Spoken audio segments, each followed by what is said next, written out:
Morning student sentences की online class में आज हम छत्तीसगढ़ खंड से चैप्टर 14 एक कहानी यह भी पढ़ रहे हैं जिसकी लेखिका है मन्नू भंडारी। जिसमें हमने आपको ये बताया था कि लेखिका ने इसमें एक आत्मकथा तो नहीं है, लेकिन ये एक आत्मकथा का हिस्सा है।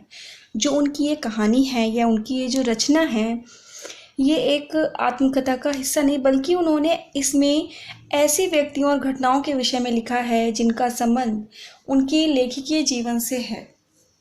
उन्होंने ये भी बताया था कि इसमें उनकी कहानियों में अधिकांश पात्र जो थे वो उनके ही आस पड़ोस के ही थे, घर के बहुत कम थे। तो उन्होंने अपनी कहानी में बताया कि किस तरह से उन्होंने अपने पिताजी के व्यक्तित्व के बारे में बताया और किस प्रकार उन्होंने बताया कि वह बहुत सांवली थी और उनकी तुलना उनकी बड़ी बहन से होती थी जो पिता की तरह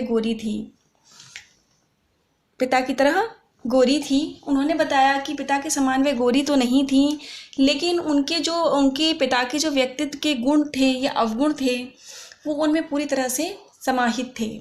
आगे देखिए वो अपने नेक्स्ट गद्यांश में क्या कहती हैं। उस समय तक हमारे परिवार में अपनी बीती हुई बातों को बताती हैं अपने बचपन की। जब वो छोटी थी तो उस समय तक हमारे परिवार में लड़की के विवाह के लिए अनिवार्य योग्यता थी। उम्र में 16 वर्ष और शिक्षा में मैट्रिक। इस प्रकार इतनी पढ़ाई अनिवार्य थी कि 16 वर्ष और शिक्षा में मैट्रिक। सन 44 में सुशीला ने ये योग्यता प्राप्त की और शादी करके कलकत्ता चली गई। दोनों बड़े भाई भी आगे पढ़ाई के लिए बाहर चले गए। इन लोगों की छत्र छाया के हटते ही पहली बार मुझे नए सिरे से या अपने वजूद का एहसास हुआ कि जितने बड़े भाई बहन थे उनके चले जाने से उन्हें अपने वजूद का एहसास हुआ। पिताजी का ध्यान पहली बार मुझ पर केंद्रित हुआ। लड़कियों को जिस उम्र में स्कूली शिक्षा के साथ साथ सुघड़ गृहिणी और कुशल पाक शास्त्री बनाने के नुस्खे जुटाए जाते थे। पहले ये होता था कि लड़की घर के काम काजों में अच्छी होनी चाहिए, कुशल होनी चाहिए। पिताजी का आग्रह रहता था कि मैं रसोई से दूर ही रहूं। रसोई को वे भटियार खाना कहते थे और उनके हिसाब से वहाँ रहना अपनी क्षमा और प्रतिभा को भट्टी में झोंकना था कि पढ़ाई लिखाई सब बेकार है रसोई में जाकर। घर में आए दिन विभिन्न राजनीतिक पार्टियों के जामबाड़े होते थे, जिसमें कांग्रेस, प्रजा सोशलिस्ट पार्टी,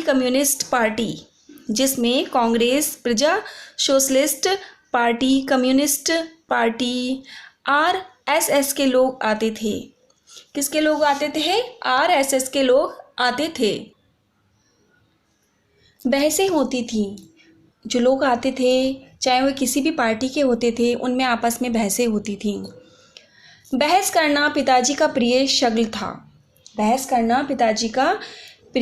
शगल था। उनको बहस करने में बहुत ही आनंद आता था। चाय पानी या नाश्ता देने जाती तो पिताजी मुझे भी वहीं बैठने को कहते। वे चाहते थे कि मैं भी वहीं पर बैठूं, सुनूं और जानूं कि देश में चारों ओर क्या कुछ हो रहा है। देश में हो भी कितना कुछ रहा था। 42 के आंदोलन के बाद तो सारा देश जैसे खौल रहा था, लेकिन विभिन्न राजनीतिक पार्टियों की नीतियां, उनके आपसी विरोध या मतभेदों की तो मुझे दूर दूर तक कोई समझ नहीं थी। हाँ, क्रांतिकारियों और देशभक्त शहीदों के रोमानी आकर्षण उन देशभक्तों में एक अजब का आकर्षण था अपने देश की स्वतंत्रता के लिए। उनकी कुर्बानियों से जरूर मन आक्रांत रहता था। तो लेखिका यहाँ स्पष्ट करना चाहती हैं कि उनके परिवार की लड़कियों का विवाह 16 वर्ष की आयु तथा 10वीं कक्षा उत्तीर्ण करने पर ही होता था। लेखिका की बहन सुशीला का विवाह भी इसी योग्यता के आधार पर हुआ। दोनों भाई शिक्षा ग्रहण करने हेतु बाहर गए थे। लेखिका को अपने महत्व एवं अहमियत का ज्ञान हुआ तथा पिताजी भी उस पर ध्यान देने लगे। पिताजी कहते थे कि रसोई घर में भटियारनों का कार्य होता है। उन्होंने लेखिका को रसोई घर से अलग ही रखा। यदि वह काम करेगी तो उसकी जो योग्यताएं हैं, प्रतिभा है या क्षमता है, वह सारी समाप्त हो जाएंगी, अर्थात घर के कामकाज में वो सब बेकार हो जाएंगी।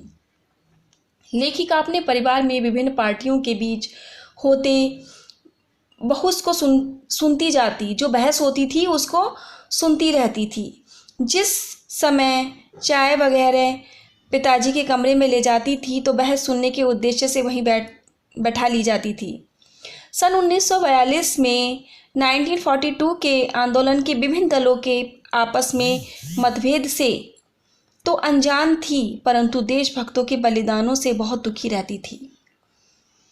आगे देखिए क्या कहती हैं लेखिका कि 10वीं कक्षा तक आलम यह था, जब वे 10वीं क्लास में थी तो ये स्थिति थी कि बिना किसी खास समझ के घर में होने वाली बहसें सुनती थी, कि उनमें इतनी समझ नहीं थी लेकिन फिर भी वह बहसें सुनती थी और बिना चुनाव किए, बिना लेखक की अहमियत से परिचित हुए किताबें पढ़ती थी।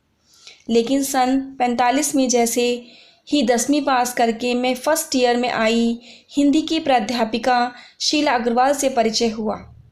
सावित्री गर्ल्स हाई स्कूल, जहां मैंने क खैरा सीखा, 1 साल पहले ही कॉलेज बना था और वे इसी साल नियुक्त हुई थी।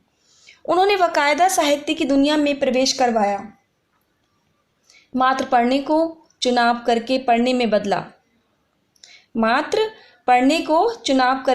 में बदला, खुद चुन चुन कर किताबें दी, पढ़ी हुई किताबों पर बहसें की तो 2 साल बीते न बीते साहित्य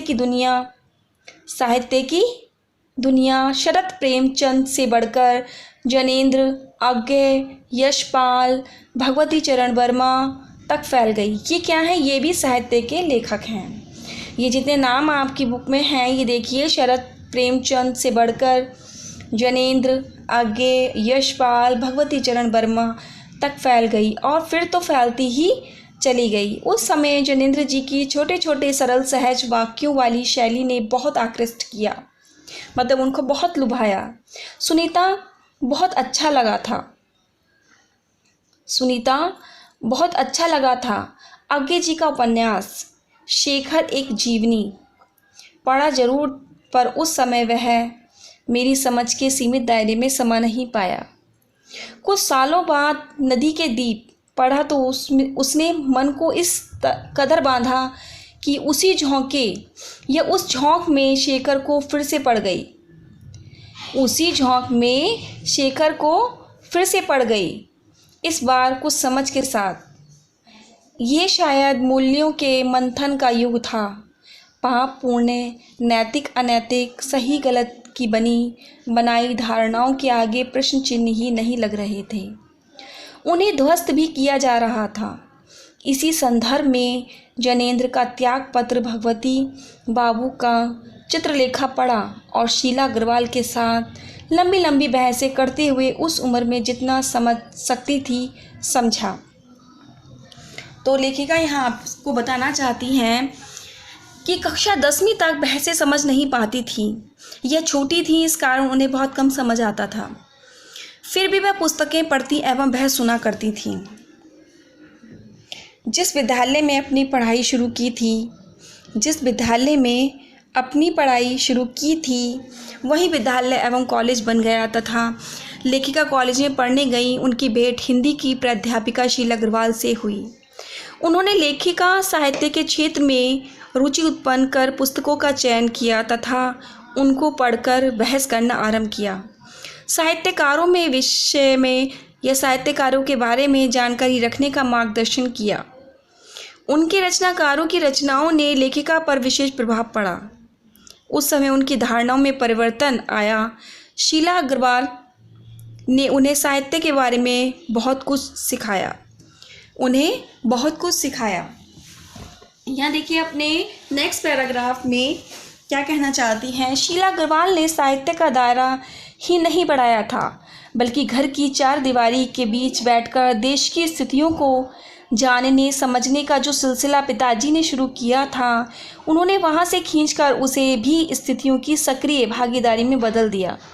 सन 46-47 के दिन वे स्थितियाँ उसमें वैसे ही घर में बैठे रहना संभव था। भला प्रभात फेरियाँ, हड़तालें, जुलूस, भाषण हर शहर का चित्र था और पूरे दमखम जोश खरोश के साथ इन सब से जुड़ना हर युवा का उन्माद। मैं भी युवा थी और शीला अग्रवाल की जोशीली बातों ने रगों में बहुत खून को लाबे में बदल दिया था। शीला अग्रवाल की जोशीली बातों ने मेरी रगों में बहते खून को लाबे में बदल दिया कि मेरे अंदर भी उसी तरह से एक ज्वाला सी उठने लगी। स्थिति ये हुई कि बवंडर शहर में मचा हुआ था और एक घर में पिताजी की आज़ादी की सीमा यहीं तक थी कि उनकी उपस्थिति में घर में आए लोगों के बीच उठूं बैठूं, जानूं समझूं, हाथ उठाकर नारे लगाती, हड़तालें करवाती, लड़कों के साथ शहर की सड़कें नापती, लड़की को अपनी सारी आधुनिकता के बावजूद बर्दाश्त करना उनके लिए मुश्किल हो रहा था। तो किसी की दी हुई आज़ादी के दायरे में चलना मेरे लिए जब रगों में लहू की जगह लावा बहता हो तो सारे निषेध, सारी वर्जनाएं और सारे भय कैसे ध्वस्त हो जाता है, ये तभी जाना। और अपने क्रोध से सबको थराथर देने वाले पिताजी से टक्कर लेने का जो सिलसिला तब शुरू हुआ था। राजेंद्र से शादी की तब वह चलता ही रहा, तब वह चलता ही रहा। लेखिका बता रही हैं कि शीला अग्रवाल ने लेखिका के साहित्य क्षेत्र को बढ़ाने तथा पिताजी ने देश की स्थितियों के बारे में सोचने समझने तथा देश के विभिन्न कार्यक्रमों में भाग लेने की क्षमता विकसित कर दी। सन 1946-47 में अनेक प्रकार के विरोध चल रहे थे। उसमें युवाओं ने बड़े उत्साह एवं जोश का प्रदर्शन किया। विरोधों में लेखिका ने भी भाग लिया, जिसके कारण उनके परिवार का माहौल गर्मा जाता था। लेखिका को केवल घर में होने वाले कार्यक्रमों में भाग लेने की अनुमति थी।